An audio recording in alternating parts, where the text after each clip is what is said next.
प्रस्ताव कधी देत नाही की हे दरवाढीचे प्रस्ताव आहेत की हे दर कमी करण्याचे प्रस्ताव आहेत। आम्ही वीज निर्मितीचे प्रस्ताव देतो आणि वितरण मध्ये आम्हाला वितरण करत असताना काय खर्च येतो त्याचे प्रस्ताव देतो, त्याचे ट्रान्समिशनचे प्रस्ताव देतो। त्या सर्वांचा अभ्यास करून MERC ते ठरवते आणि त्यासाठी ती नागरिकांकडून सुद्धा सूचना घेत असते आणि ती सूचना घेऊन त्यानंतर तो दर निश्चित केला जातो।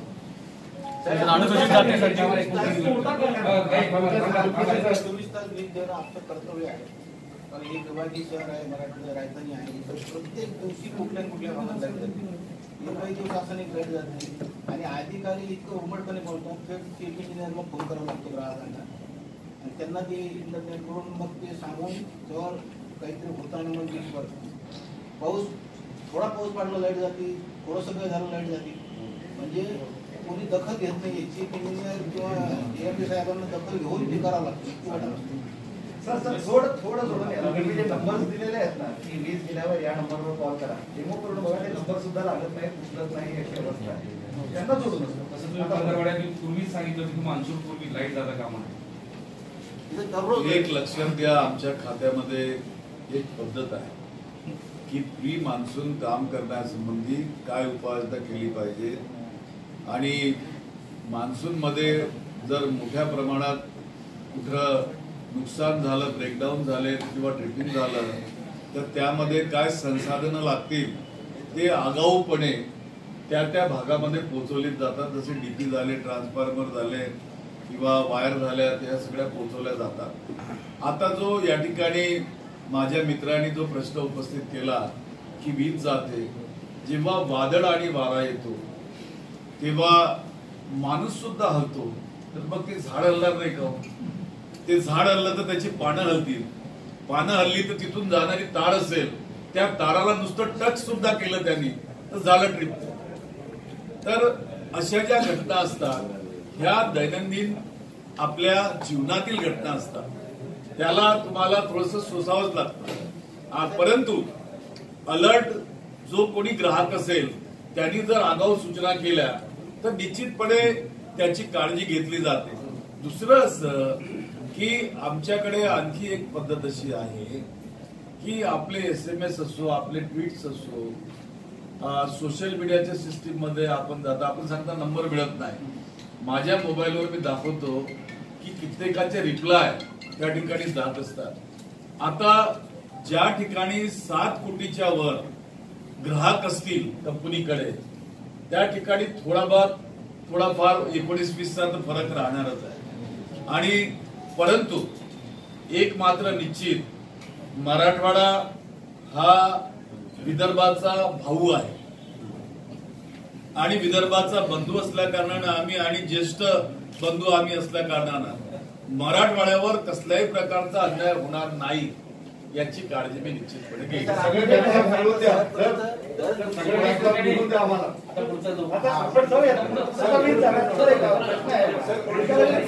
डॉक्टर बाबासाहेब आंबेडकर कृषी स्वावलंबन योजनेचे जे लाभार्थी आहेत सर, अनुसूचित जातीच्या वर्षामध्ये जे मोठ्या औष्णिक वीज प्रकल्प आहेत ते जुन्या प्रकल्पातला जो युनिटचा खर्च होतो तो जास्त आहे।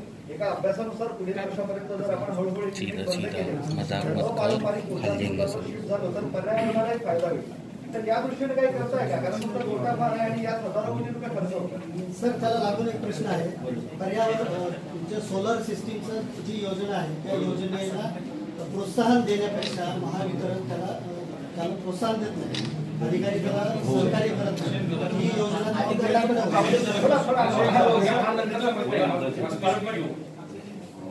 अरे बाबा, मला एक कळत नाही या ठिकाणी की तुमची जी रिपोर्ट आहे ती रिपोर्ट कधीची आहे हो?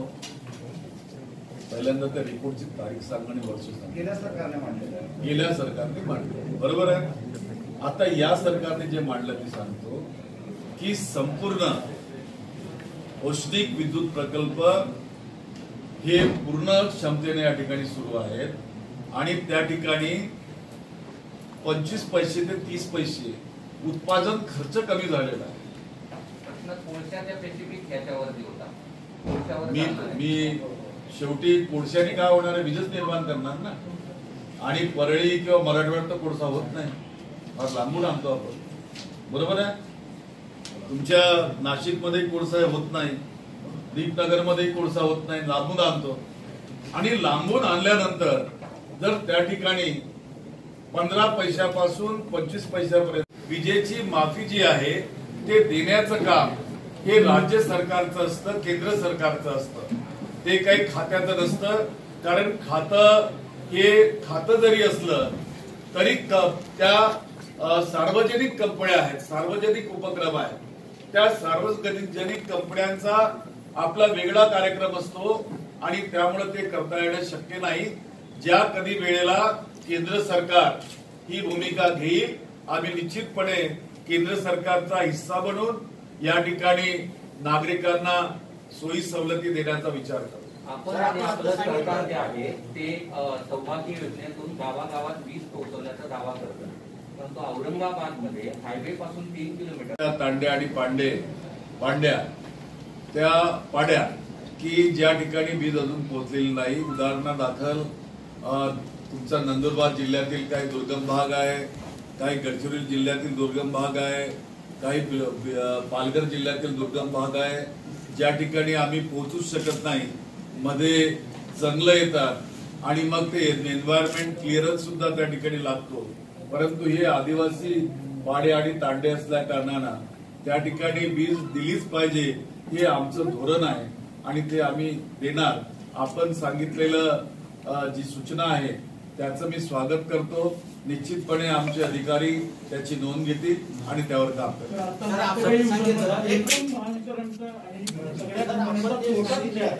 आणि त्या तोट्याच्या अगेन्स्ट वीज दर वाढ होईल पुढच्या काळामध्ये तुमचे तसे काही प्रस्ताव आहेत? एक तर आपण लक्षात घेतलं पाहिजे की विजेचं दर ठरवण्याचं काम हे ऊर्जा विभागाचं नाही.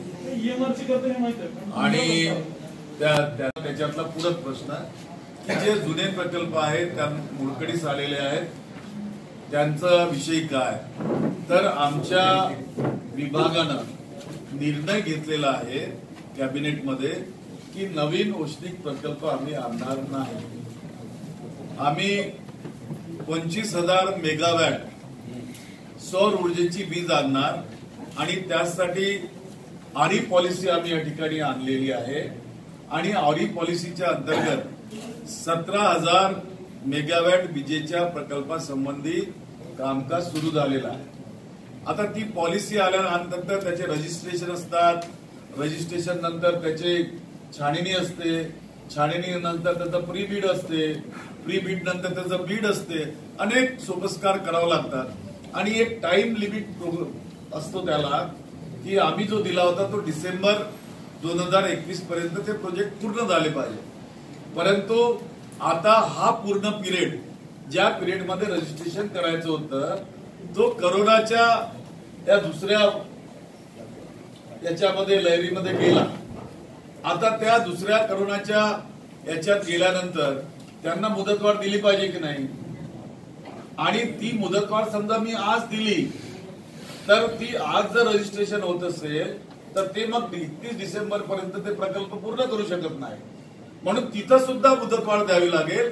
या सर्व बाबींवर या ठिकाणी काम सुरू आहे आणि मी आपणास सांगू इच्छेन की मोठ्या प्रमाणात सौर ऊर्जेचे प्रकल्प हे मराठवाड्यात येऊ घातलेले आहेत आणि उत्तर महाराष्ट्रात. त्यामुळं आपण निश्चितपणे आपल्या लोकांना या ठिकाणी आनंद वाटेल की ते सौर ऊर्जेचे प्रकल्प आल्यानंतर या ठिकाणी रोजगार सुद्धा निर्माण होईल आणि उद्योगधंदे सुद्धा वाढतील. हो, सौर ऊर्जेच्या विषयी शेतकऱ्यांसमोर सुद्धा बोलतात. शेतकऱ्यांसाठी जी मुख्यमंत्र्यांच्या नावावर योजना आहे पाणी बचत करण्यासाठी सौर ऊर्जेची त्याच्यासमोर खूप अडचणी आहेत. सगळे प्रश्न इकडून येऊन राहिले.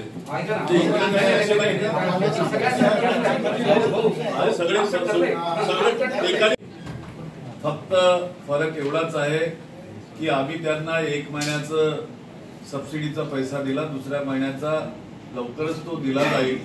दरम्यानच्या काळात आमच्याकडे काही तक्रारी आल्या होत्या की केवळ एकाच जिल्ह्यामध्ये संपूर्ण मोठा वाटा या सबसिडीचा जातो आणि केवळ एकाच प्रकारच्या इंडस्ट्रीजला यातनं मदत केली जाते. माझं त्या ठिकाणी सांगणं असं आहे की सबसिडी मुळामध्ये उद्योग धंदे वाढावेत, आपल्याकडे इंडस्ट्रीज वाढावेत, आपल्याकडे रोजगार निर्मिती वाढावी यासाठी सबसिडी दिलेली होती. पुन्हा उद्योजकांना मदत करण्यासाठी नव्हती. तर ते तपासण्याचं काम आमच्या विभागात मोठ्या प्रमाणात सुरू आहे. आणि आता मी तुमच्या इथल्या MIDCच्या आणि इंडस्ट्रीजच्या असोसिएशन सोबत यावर चर्चा करणार आहे.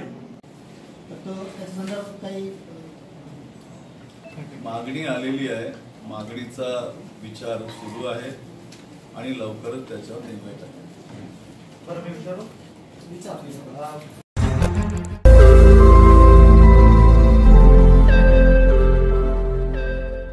रोज नई खबरों को देखने के लिए हमारे औरंगाबाद समाचार चैनल को सब्सक्राइब कीजिए और नोटिफिकेशन पाने के लिए हमारे बेल आइकन को दबाइए ताकि हर खबर की नोटिफिकेशन आपको मिलती रहे.